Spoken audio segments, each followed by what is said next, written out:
Terima kasih teman-teman. Selamat malam. Minta tolong Malam Romo, ya, minta tolong file materinya ditampilkan ya. Karena Silakan Bu Lusialim. sebentar ya Bu ya. ya, teman-teman terkasih, selamat malam ya. Pada malam hari ini terima kasih sekali Bu Regina ngundang saya untuk berjumpa dengan Anda dan saya sangat enjoy, sangat senang sekali. Kesempatan ini saya gunakan untuk sharing ya, berbagi karena beberapa hari terakhir saya sedang membaca sebuah buku yang buat saya cukup menarik begitu ya. Cukup menarik dan sebelum slide pertama masih ya. Buku ini cukup menginspirasi buat saya dan maka ingin sekali saya bagikan apa yang saya baca untuk Anda ini ya. Lebih-lebih nanti bagaimana kita mengambil inspirasinya untuk kita yang masih berziarah di tahun jubileum ini. Lebih-lebih kita diundang untuk menjadi peziarah pengharapan begitu. Nah, buku apa yang saya baca? Buku renungan-renungan ataupun inspirasi-inspirasi dari Paus Fransiskus, Ti Auguro Il Sorriso. Atau kalau mau sederhana diterjemahkan dalam bahasa Indonesia itu ya eh, apa ya? Aku berharap engkau tersenyum begitu ya, atau semoga kamu atau Anda tersenyum begitu. Nah, lalu apa yang bisa kita ambil sesuatu yang baik dari sini? Di situ, di bagian judul tadi, saya mencoba mengutipkan bahwa ya, mungkin saja mereka bisa tertawa lebar, melontarkan lelucon, tertawa tapi tanpa senyum. Senyum mampu menawarkan pengharapan, senyum pengharapan untuk menemukan Tuhan. Maka yang mau coba saya ambil maknanya di sini ya, bahwa senyum itu menjadi satu ungkapan yang sangat manusiawi sekali. Itu sesuatu yang sehari-hari, masih slide pertama ya, ungkapan sehari-hari. Dan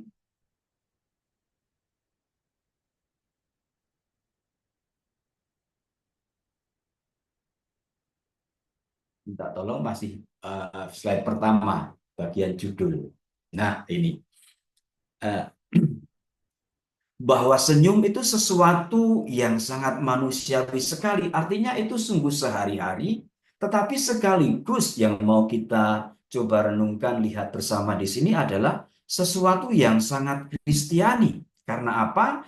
Karena yakni ketika ia itu bukan hanya sekadar tertenyum atau tertawa terbahak-bahak begitu, atau sekadar pura-pura, tapi itu sesuatu yang mengalir dari kedalaman hidup. Dan kalau secara spiritual, secara rohani, secara Kristiani disebut sebagai sesuatu yang mengalir dari kedalaman hidup, maka itu adalah sesuatu yang mengalir, yang keluar dari inti terdalam kehidupan seseorang, yakni hati, begitu ya. Nah, lalu slide berikutnya, slide kedua, ya. Kalau mau digambarkan alur dari buku ini tentu dengan konteks bagaimana saya mengambilnya untuk pemaknaan permenungan kita malam hari ini, begitu ya. Maka gambaran mind mappingnya seperti ini, ya, bahwa sebagai manusia kita diundang untuk memiliki senyum, untuk memiliki damai, untuk memiliki ketenangan, ya. Nah, inilah yang diharapkan, ya. Maka Paus berharap bahwa kita semoga tersenyum begitu ya. Dan ini diharapkan senyum yang kita ungkapkan, ketenangan yang kita pancarkan dari wajah kita, dari keseharian kita, itu sungguh mengalir dari hati yang di dalamnya muncul pengharapan, ada kasih, ada iman. Tapi dari satu sisi itu adalah sebuah harapan begitu ya. Arahnya ke sana. Tapi realitasnya kaki kita menginjak pada bumi. yang isinya kehidupan realitas manusia, karena ini sungguh manusiawi sekali ya, hidup itu keras, ada kegagalan. Kita ya berjuang. Kita ya sangat manusiawi sekali, punya kerapuhan, punya kelemahan, begitu ya. Atau dalam bahasa Paus Fransiskus, realitas kehidupan sehari-hari kita, di mana kita sehari-hari menggulatinya, gitu ya. Ya banyak saat malam, saat gelap, situasi berdosa, atau saat tanpa arah. Nah, dalam realitas kehidupan sehari-hari yang demikian, lalu muncul pertanyaan, mungkinkah ada pengharapan? Mungkinkah sukacita itu? Mungkinkah senyum itu juga meluncur dari ungkapan hidup kita sehari-hari, dari wajah kita, gitu ya. Nah, dari kesemuanya itu nanti arahnya ya, Bapak Suci mengajak kita ya untuk sesekali yang pertama supaya kita mampu memiliki senyum, memiliki damai, tenangan itu tadi ya. Walaupun realitas kehidupan kita seperti ini ya, kita menghadapi banyak saat malam tanda kutip begitu ya. Kita sesekali diundang untuk berhenti ya, berhenti dari hiruk pikuk, dari segala yang berjalan sedemikian cepat, lalu mencoba di situ melihat hidup dan segala sesuatunya itu dari sudut keindahannya, dari sudut berkatnya, dari sudut seni. Maka di tulisan itu, di buku itu, Bapak Suci mengajak sesekali yuk kita itu ya membaca puisi, membaca sastra, sesuatu yang mengungkapkan keindahan, permenungan-permenungan dari para santo santa gitu. Dan kita juga diingatkan sebenarnya ya, kalau kita ya sebenarnya dia kalau orang Barat itu lebih melihat Allah secara transenden gitu ya, Allah yang agung menggambarkan semuanya itu lalu main kepala otak rasio begitu ya. Sementara kita sebenarnya sebagai seorang orang Timur gitu ya, kita lebih dalam kehidupan sehari-hari itu lebih lebih imani, lebih sehari-hari, lebih sesuatu yang terungkap secara dekat, kedekatan yang tampak. Nah, disinilah sebenarnya kita diundang untuk menghayati hidup ya sesuatu yang dekat dengan realitas sehari-hari, lalu menemukan bagaimana keindahan Allah ada di sana itu. Nah, inilah ya alur yang coba ditawarkan oleh buku ini. Lalu bagaimana kita bisa merenungkan tahap demi tahap dari apa yang disajikan oleh buku ini terlebih-lebih untuk permenungan kita dalam konteks tahun jubileum, tahun pesiarahan, di mana kita diundang sebagai pesiarah yang berpengharapan. Maka mari ya, slide berikutnya. Slide berikut. Nah, yang pertama kita mencoba melihat realitas ya. Realitas tadi digambarkan, Bapak Suci menyebut bahwa kita seringkali mengalami saat malam, ya, saat gelap, saat berjuang. Dan di sini Bapak Suci memberi istilah bahwa kita itu sering jatuh, sedih, dan mengeluh.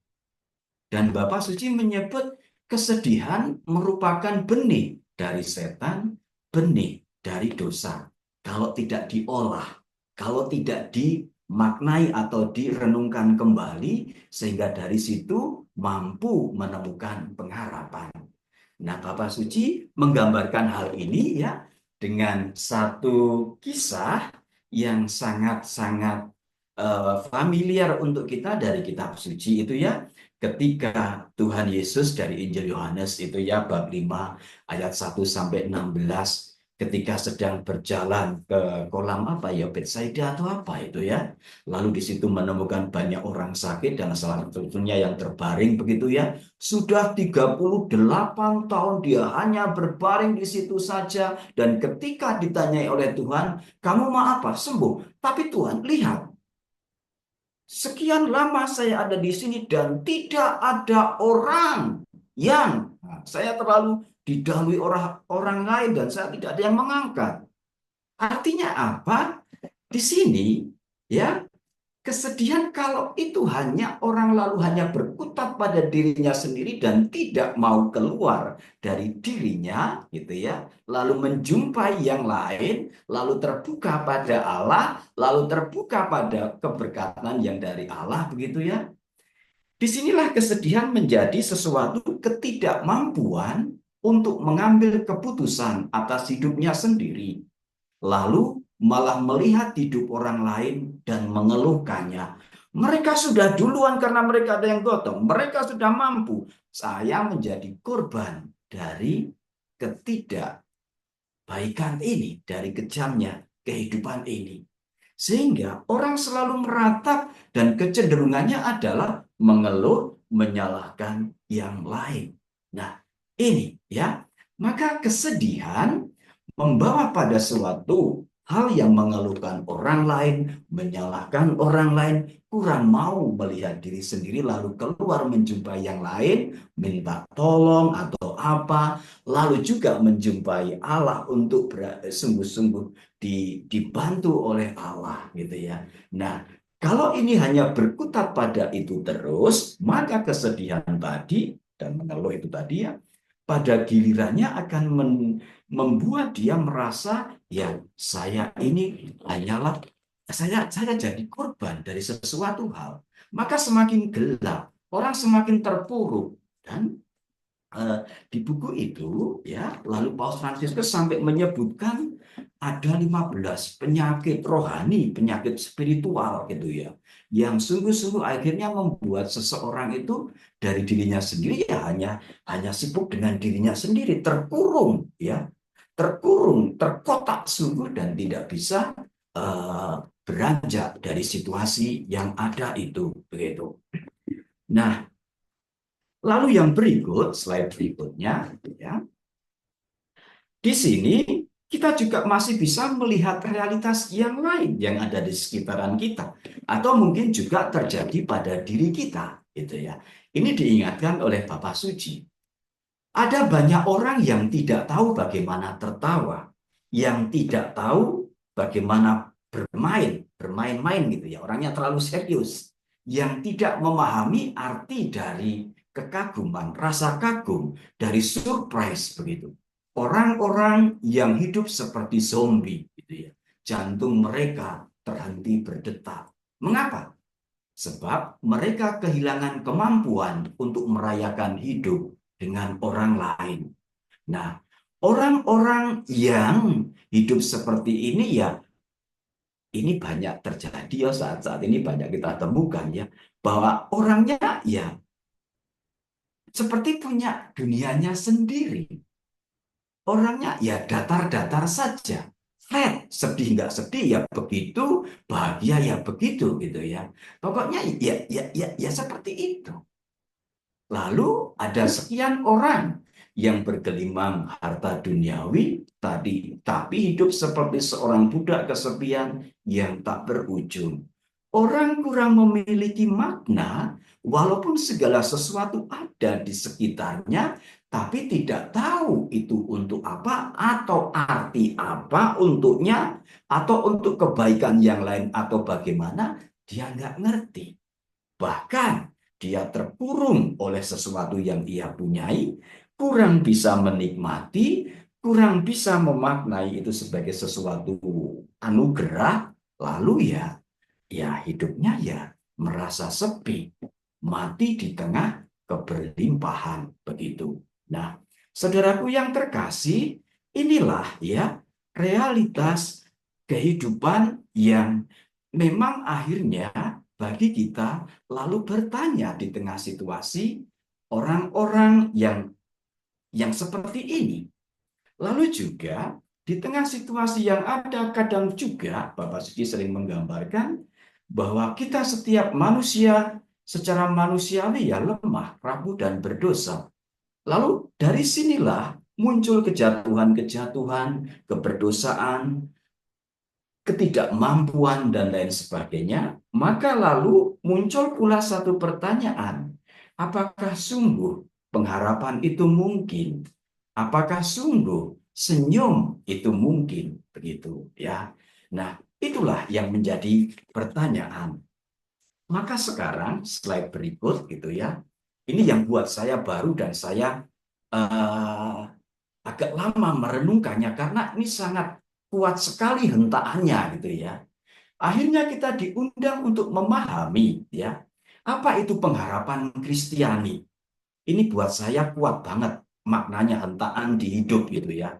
Dan ini sesuatu yang baru untuk saya ya. Kalau untuk Anda saya nggak tahu bahwa pengharapan Kristiani itu ya, itu bukan sesuatu yang berandai-andai. Misalkan gini ya, saya berharap ini, saya mau ke kantor nih naik motor ya, saya berharap nanti nggak hujan. Tapi tiba-tiba pas di tengah jalan hujan. Gitu. Nah, pengharapan Kristiani itu bukan seperti itu, ya.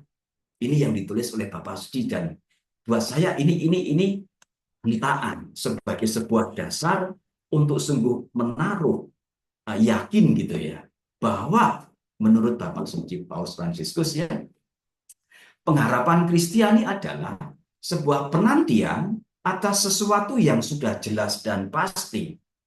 Ada pintu di sana dan saya berharap sampai di pintu itu. Apa yang harus saya lakukan? Berjalan menuju pintu itu. Jadi ini bukan jika, seandainya, apabila, tapi ya begitu. Sudah pasti, sudah jelas. Maka inilah ya, kita memang memiliki pengharapan yang seperti itu. Maka apa yang kita harap ya sesuatu yang sudah pasti, yang sudah jelas. Ada di pintu sana, maka apa yang bisa saya lakukan untuk bisa menggapai pengharapan itu? Ya berjalan menuju, mendekati pintu itu. Supaya saya semakin dekat dengan pengharapan itu. Itulah ya pengharapan Kristiani. Memiliki kepastian bahwa saya dalam perjalanan menuju sesuatu yang ada, jelas dan pasti, bukan bahwa saya berharap semoga demikian, semoga baik-baik saja atau apa. Tapi ya saya sungguh-sungguh sudah yakin gitu ya. Contoh sederhananya apa saudaraku terkasih ya? Kitab suci memberi contoh yang perjanjian lama itu misalkan Nabi Ayub ya. Nabi Ayub. Dia sudah yakin benar pengharapan itu ada. Ya, maka harapan itu ada di pintu sana itu. Itu jelas dan pasti bahwa Allah nanti akan menghibur. Allah nanti akan menghidupkan begitu ya. Maka dia tetap setia dan berjalan menuju di jalan itu walaupun dia mengalami aneka hal yang tidak mudah, yang bertentangan secara duniawi taruhlah dengan dirinya gitu ya, apa-apa diambilnya padahal saya ini orang yang setia, tapi dia tetap bisa keluar dari dirinya merasa benar dan lain sebagainya, tetap menuju apa yang sungguh-sungguh dikehendaki Allah. Dia bertahan setia, dia tetap memilih Allah dan berjalan ke sana, dan benar dia punya keyakinan. Maka nanti dasar apa yang dikatakan yang menjadi keyakinan Ayub ini nanti menjadi dasar pengharapan bahwa kita pun diundang menjadi pembawa pengharapan seperti Ayub gitu ya. Maka dia tetap kekeh dengan hidup, kekeh untuk berjalan meskipun tidak mudah. Karena apa? Harapan itu sesuatu yang pasti, bukan hanya sekadar jika itu ya. Nah, bukan seandainya, bukan semoga dan lain sebagainya, tapi sungguh-sungguh dia yakin sudah di sana, maka dia berjalan menuju ke pintu itu, mendekatinya supaya pengharapan itu terrealisasi dan benar pada gilirannya juga terrealisasi begitu ya. Ini contoh sederhananya. Maka ini merupakan suatu pondasi yang sungguh-sungguh ketika orang beriman Kristiani ya sudah sungguh-sungguh yakin akan hal ini bahwa pengharapan itu ya seperti itu ya, maka dirinya akan ya berjalan sekuat tenaga apapun resikonya untuk mendekati pintu itu, bukan malah pergi menjauh. Karena apa? Kalau itu yang dilakukan berarti dia tidak berpengharapan. Maka dalam situasi apapun ketika ya kita yakin ada pengharapan, ya kita tetap menuju ke pintu yang memang ada di situ pengharapan itu. Ya. Nah, lalu dasar untuk berharap tadi itu apa? Nah, sekarang slide berikut ya. Ini suatu yang sangat-sangat dasariah, fondamen untuk iman kita. Dan saya melihat hal ini yang sangat kuat sekali pada diri Paus Fransiskus ya, itu. Nah, dasar untuk berharap tadi itu apa ya? Nah, ya secara manusiawi langkah pertama ya ini soal iman dan kasih ya. Tak seorang pun tahu apa yang dinanti dalam hidup. Tak seorang pun tahu. Karena ini aspek manusiawi.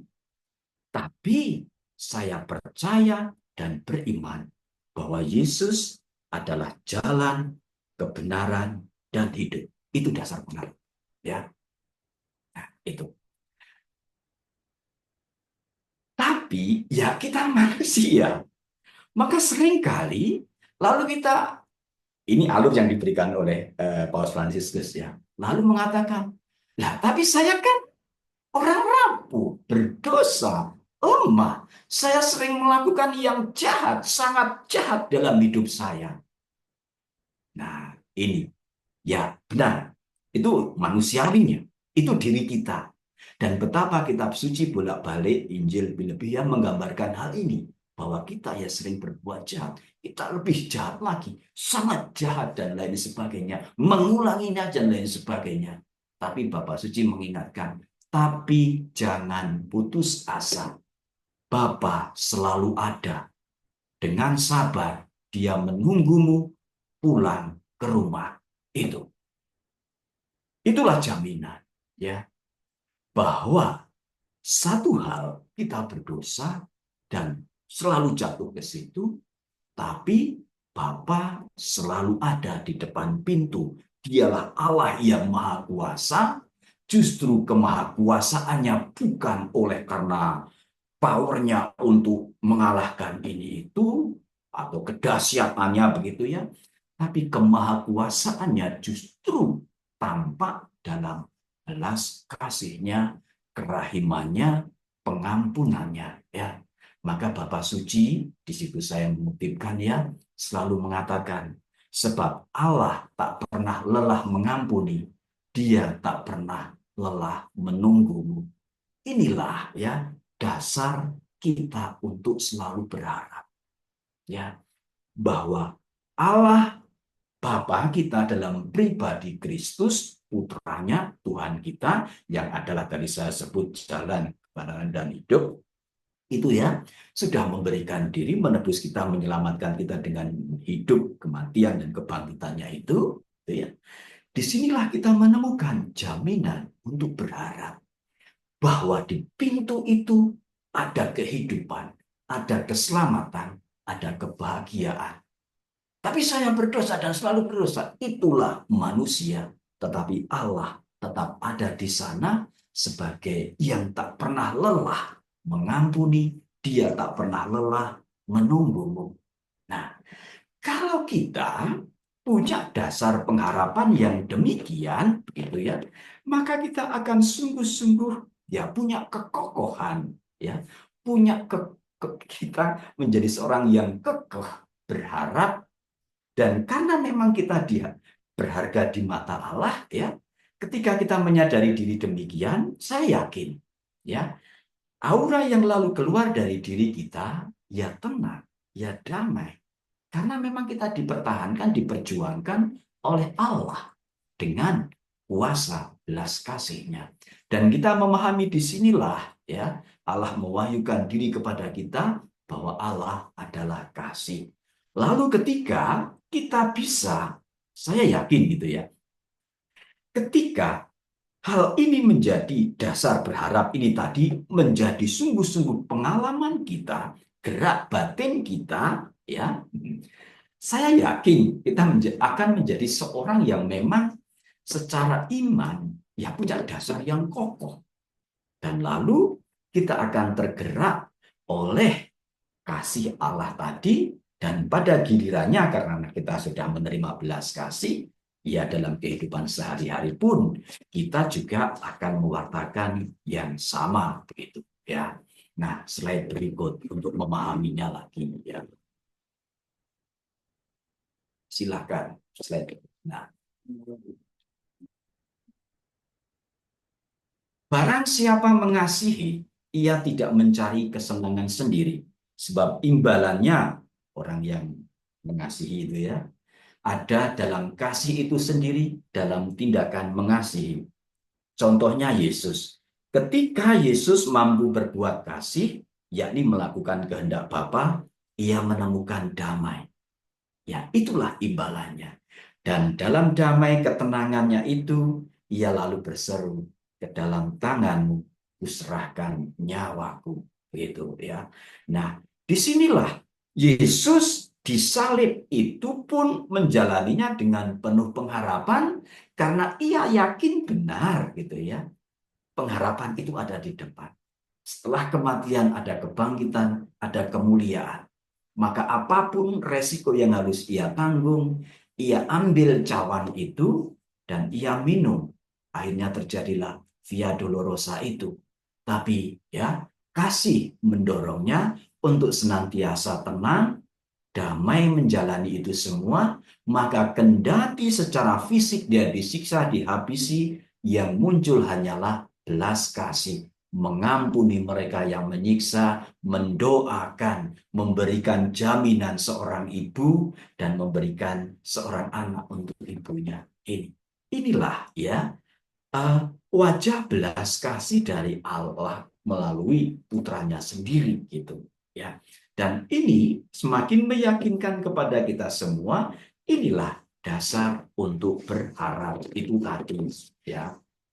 Nah, lalu yang berikut, coba nanti kita bisa saling berbagi lagi ya. Lalu mengapa kita harus memiliki sukacita, harus memiliki senyum? Bapak Suci sangat menarik ya, dalam buku itu mengatakan bahwa Allah adalah sukacita. Allah itu tersenyum, Allah itu bahagia. Allah tersenyum itu malah disimbolkan gitu ya dengan lahirnya Yesus. Ya, ia turun ke dunia dalam rupa bayi yang lemah, lalu bergembira. Itulah kegembiraan Allah. Salah satunya itu ya, saat inkarnasi itu. Lalu Bapak Suci juga menuliskan, ya, ia mengutip salah satunya dari Injil Lukas bab 15 yang memberi 3 perumpamaan tentang domba yang hilang, dirham yang hilang, dan anak yang hilang. Dari situlah kita bisa menemukan siapa Allah yang sukacita itu. Sukacita Allah adalah suka mengampuni itu. Ya, ketika domba yang hilang itu ditemukan, maka Allah menerimanya dan sukacita, bergembira. Anak yang hilang pun demikian, dirham yang hilang pun demikian, sukacita. Merangkul kembali yang hilang, menerima kembali yang hilang, pulang ke rumah, itu sesuatu yang menyukakan, yang menggembirakan, yang membuat Allah tersenyum dan tertawa mungkin begitu ya kalau kita gambarkan secara manusiawi. Itulah Allah. Allah ya begitu. Sukacita Allah adalah suka mengampuni. Gitu. Lalu kita adalah pembawa sukacita. Nah, ini yang harus disadari. Pembawa sukacita, misalkan dalam Injil Markus bab 16 ya, wartakan Injil kepada segala makhluk. Injil itu apa ya? Kabar sukacita. Maka disitulah tugas kita, membawa sukacita kepada setiap makhluk. Dalam kehadiran kita, ya, semoga setiap makhluk akhirnya terinspirasi, terefek baik dari apa yang kita ungkapkan, dan mereka pun menemukan sukacita itu. Hidup adalah anugerah dari Allah. Ini Bapak Suci ya, saya kutipkan. Terlalu singkat jika hanya mengisinya dengan kesedihan, keluhan. Pujilah Tuhan, maka hatimu akan bersukacita. Begitu. Nah, ini undangan yang ada pada diri kita, bahwa kita diingatkan kalau kita memiliki Allah yang sukacita, dan sukacita Allah adalah suka untuk ngampuni tadi, untuk memaafkan, untuk menghargai apa adanya. Ya, inilah kita diundang untuk membawa Allah yang demikian, membagikan Allah yang demikian, yang diliputi oleh sukacita. Dan kita adalah pembawa pengharapan ini.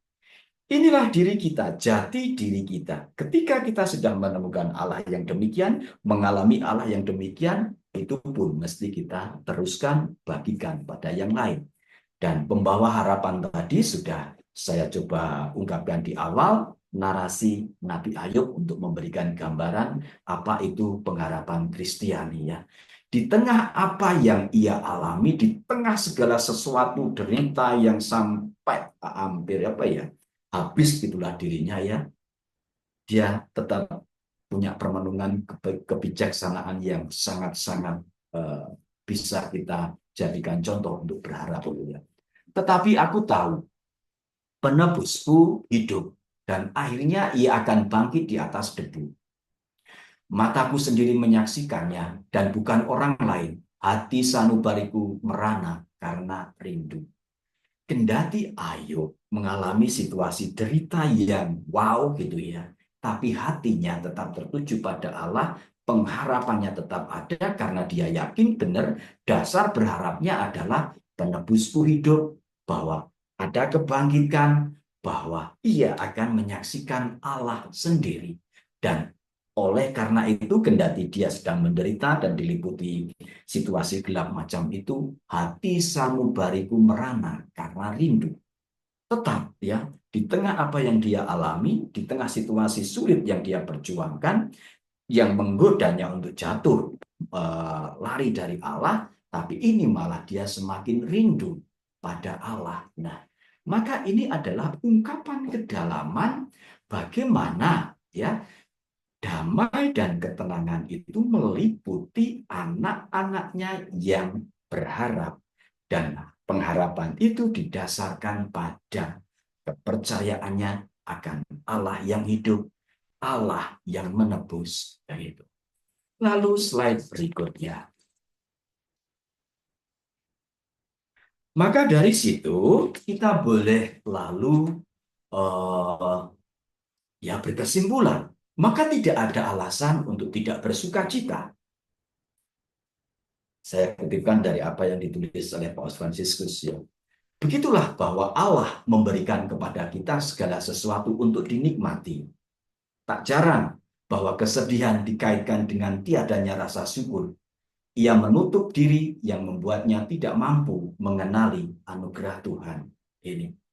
Nah, disinilah ya kita diundang untuk berani melihat segala hal yang ada pada diri kita itu merupakan sesuatu kekayaan yang dianugerahkan oleh Tuhan.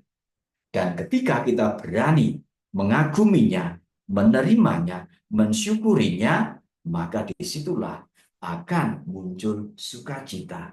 Tidak ada alasan untuk tidak bersukacita karena Allah senantiasa ada di tengah kita. Tapi Romo, kan hidup tidak selalu tadi kita omong penderitaan kita. Nah, disinilah ya kita sedang bersama dengan Allah, sedang sungguh-sungguh dibentuk untuk menjadi sebagaimana yang Dia dikehendaki dan tidak hanya menjadi seperti yang kita maui. Maka undangannya harus berani keluar untuk menemukan berkat Allah di sana. Lalu pada gilirannya kita bertanya, ya bagaimana caranya agar kita punya sukacita, agar kita punya senyum? Maka slide berikut mencoba memberikan beberapa hal teknis, taruhlah ya, yang lebih praktis bisa kita terapkan dalam kehidupan sehari-hari. Ini merupakan beberapa penyimpulan-penyimpulan kecil yang coba saya sarikan begitu. karena bukunya memang agak tebal, 200-an halaman. Nah, caranya yang pertama memiliki hati yang sederhana. Bapak Suci menuliskan ketenangan dihayati dengan kebebasan dan kesadaran, sesuatu yang membebaskan. Menghidupi setiap momen sebagai sebuah kesempatan dan anugerah, menghargai setiap orang dan segala sesuatu, belajar menerima segala hal-hal sederhana dan menikmatinya. Ini. Maka Bapak Suci di situ menuliskan ya fermati, berhentilah. Kadang-kadang kita harus berhenti, harus melambat gitu ya. Melihat segala hal yang ada di kehidupan kita dari sudut pandang seni, dari sudut pandang keindahannya, menemukan keindahannya dari sesuatu yang mungkin sederhana, sesuatu yang mungkin dipandang oleh orang lain aneh, sesuatu yang dipandang oleh orang lain mungkin berat atau apa, tapi kita diundang untuk melihat itu dari sisi artnya, seninya. Ini mau berkata apa sih untuk saya begitu? Sehingga kita memiliki kekaguman-kekaguman dan senantiasa pula muncul pengharapan, muncul sukacita, muncul benih senyum itu tadi ya. Maka disinilah dibutuhkan nafas spiritual, suatu latihan terus-menerus begitu ya. Dalam suatu kontemplasi meditasi misalkan begitu ya. Mengapa? Karena Allah berbicara di kedalaman hati. Di tengah keramaian kehidupan ini kita tetap diundang untuk bernafas secara spiritual, secara rohani, agar kita sungguh menemukan suara-suara Allah yang berbunyi lirih di tengah kehidupan kita yang riuh. Ya, gitu.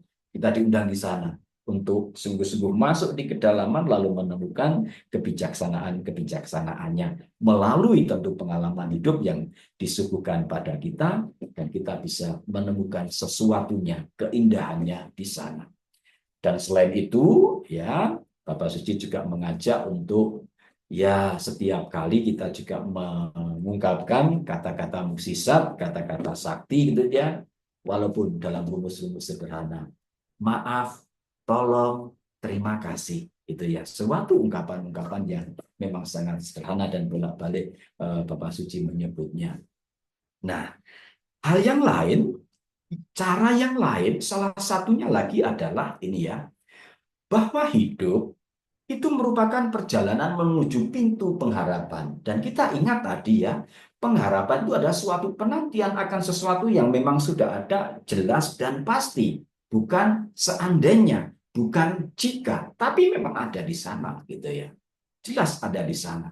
Apapun yang terjadi dalam hidup, hidup merupakan sebuah latihan rohani untuk mendekati pintu itu, sebuah tantangan untuk bertumbuh. Nah, ini akhirnya kita diundang untuk melihat kehidupan sehari-hari yang realitasnya isinya itu tadi kita sudah paparkan tadi di depan gitu ya. Yang sering kali kita juga jatuh tadi ngomong ya, sering saya berbuat jahat dan sangat jahat, tapi ingat tadi ya, Bapa selalu ada di situ. Dia menunggu, dia siap memaafkan, dia siap menerimamu pulang. Artinya apa ya? Disinilah kita supaya memang ya, apapun diri kita tetap berjalan menuju ke pintu itu. Maka hidup ya sebagai suatu perjalanan menuju pintu pengharapan, kendati isinya ya seperti itu tadi. Tapi itulah latihan rohani, dan disitulah kita ditantang untuk bertumbuh. Kalau kita menyimpang, nggak menuju ke pintu itu, ya sudah. Berarti itu namanya kita ya anak yang hilang. Kita diundang untuk kembali lagi. Itu. Lalu selain itu, yang berikut adalah jalan para kudus. Bapak Suci menyebutkan bahwa pertobatan atau mengubah hati merupakan suatu proses pemurnian. Pemurnian itu ya butuh dipanaskan, butuh dikuat ya, dia dipanas supaya murni gitu ya, kayak dalam tanur api gitu ya. Lalu disitulah ya pribadi itu ya seperti itu, ditempa gitu. Dan ada kalanya sebuah proses yang menyakitkan, sebab tidak ada jalan kekudusan tanpa pengingkaran diri dan pertempuran rohani. pertempuran melawan yang jahat supaya kita menang. Dan saya rasa ya di kisah-kisah orang kudus, di kisah hidup Santo Santa ya tidak ada orang yang menjadi santo atau santa itu ya lewatnya jalan tol mulus semuanya enggak. Tapi ya melalui sebuah alur pertobatan, pemurnian, dan jatuh bangun.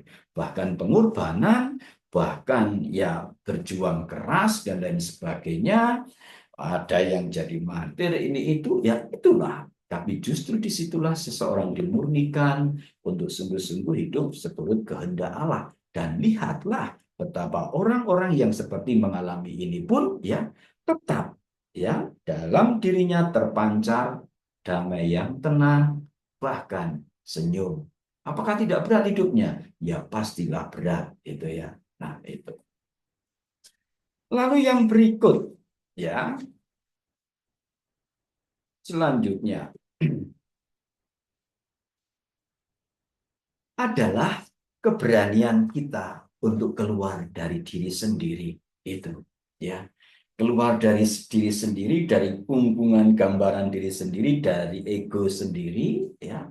Dan kita diingatkan ya, kita yang manusiawi tadi ya, kita orang yang berhutang. Itu misalkan dalam perumpamaan itu loh ya, seorang yang punya utang pada tuannya lalu minta ditangguhkan dan diampuni gitu ya, dibebaskan, tapi dirinya sendiri malah menghukum orang yang berhutang kepadanya.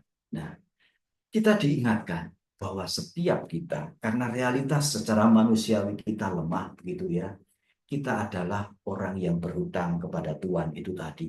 Dan kita semua membutuhkan belas kasih. Itu sebuah kesadaran. Maka kita harus berani keluar dari keterkungkungan ketidakberdayaan itu, lalu memohon belas kasih. Dan ini hanya dari Allah. Begitu. Lalu yang lain, kita orang kecil yang selalu mau berharap. Inilah kesadaran yang mesti kita miliki sebagai seorang Kristiani yang berpengharapan. Kita orang kecil, tetapi selalu yang berharap. Sejarah sejati tidak dibuat oleh orang-orang hebat saja, melainkan oleh Allah bersama dengan umatnya yang kecil, yang sederhana. Ya, itu sejarah membuktikan itu. Misalkan saja Zakaria dan Elizabeth, lalu Santo muncullah Yohanes Pembaptis, ya orang kecil yang sudah lansia sekali, orang sederhana, tapi karena mau berjalan bersama dengan Allah, gitu ya, si kecil ini akhirnya menciptakan sejarah besar dalam kehidupan atau dalam sejarah keselamatan. Demikian pun Maria, ya gadis desa, Yusuf, demikian. Ketika ia terbuka pada Allah, berjalan bersama dalam kehendaknya, terjadilah sejarah besar dalam keselamatan kita. Maka disinilah ya ada satu undangan untuk berani keluar dari diri sendiri, tidak seperti orang yang lumpuh tadi ya, yang sampai 38 tahun ya hanya berbaring di situ, lalu mengeluhkan orang lain, menyalahkan orang lain yang menjadi korban begitu, berani keluar dari diri sendiri, menjumpai Allah dan berjalan bersama dengan Dia. Karena kita memang kecil, kita rapuh begitu. Dan disinilah ketika kita berani melakukan itu, makanya pada gilirannya pun kita akan menemukan damai itu, sukacita itu, dan buahnya adalah pada gilirannya ya tersenyum begitu. Berikutnya sebagai sebuah closing statement ya, slide berikut.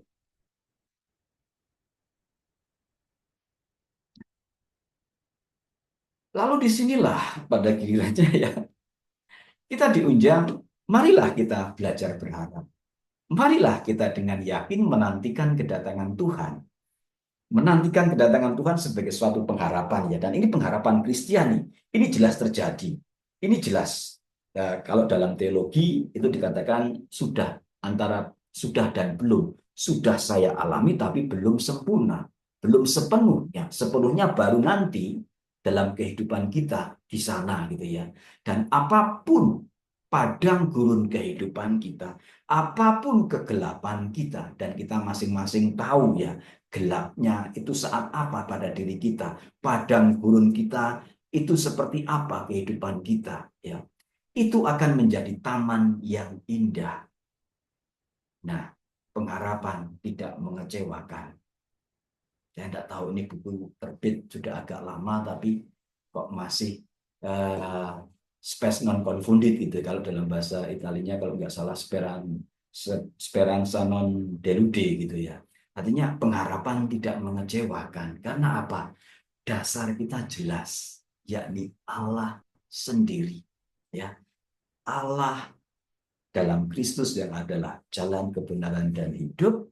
Dan dalam Dia kita menemukan Allah yang senantiasa Maha Kuasa dalam belas kasih-Nya, dan selalu Ia tidak pernah lelah mengampuni, Ia tidak pernah lelah menunggui kita. Dan inilah dasar kita untuk berharap. Dan ketika kita memiliki dasar yang kokoh demikian ini, begitu ya, saya yakin ya, yang terpancar dalam hidup adalah tadi tenang, damai, lalu yang menjual adalah senyum. Lalu kalau pada gilirannya saya di awal tadi menjuluki renungan ini the power, kekuatan dari sebuah senyum itu apa? Ya, kalau senyum itu tidak pura-pura dan mengalir, itu senyum, maka dalam hal ini saya menyebutnya sebagai sesuatu yang sangat manusiawi tapi juga sangat Kristiani. Artinya apa? Itu mengalir dari kedalaman hidup, dari sungguh-sungguh diri seseorang, yakni hati, begitu ya. Maka ini akan membuat orang itu ya tetap tenang dan penuh syukur. Dia damai dan penuh syukur, lalu memancar ya dalam raut wajah, dalam ungkapan hidup sehari-hari. Salah satunya adalah mudah tersenyum dan menginspirasi, atau bahasa kiasannya kalau mungkin teman-teman Tionghoa itu ya, ada pepatah itu, kalau kita pengen punya kupu-kupu itu ya, jangan kejar kupu-kupunya, tapi cukup tanam bunganya. Dengan menanam bunga, kupu-kupu itu akan datang. Dengan menanam atau mengolah hati hidup kita, batin kita, gitu ya. Lalu bunga muncul, ketenangan, kedamaian, senyum itu tadi, dan di situ orang-orang di sekitar kita akan terinspirasi, akan tercerahkan, akan merasa tenang pula ada di sekitar kita, dan hidup kita menjadi sesuatu yang menggerakkan. Dan saya rasa ini adalah dari Allah. Karena apa? Ya, Roh Allah bekerja. Nah, saya rasa saudaraku terkasih, itu ya yang ingin saya bagikan dengan apa yang sudah saya baca. Saya berterima kasih sekali. Semoga ya ini memberi insight untuk kesiarahan hidup sehari-hari kita, sehingga kita boleh berpengharapan dalam situasi apapun, karena dasar kita berharap jelas, yakni Allah sendiri yang Maha Kuasa dalam belas kasih. Terima kasih.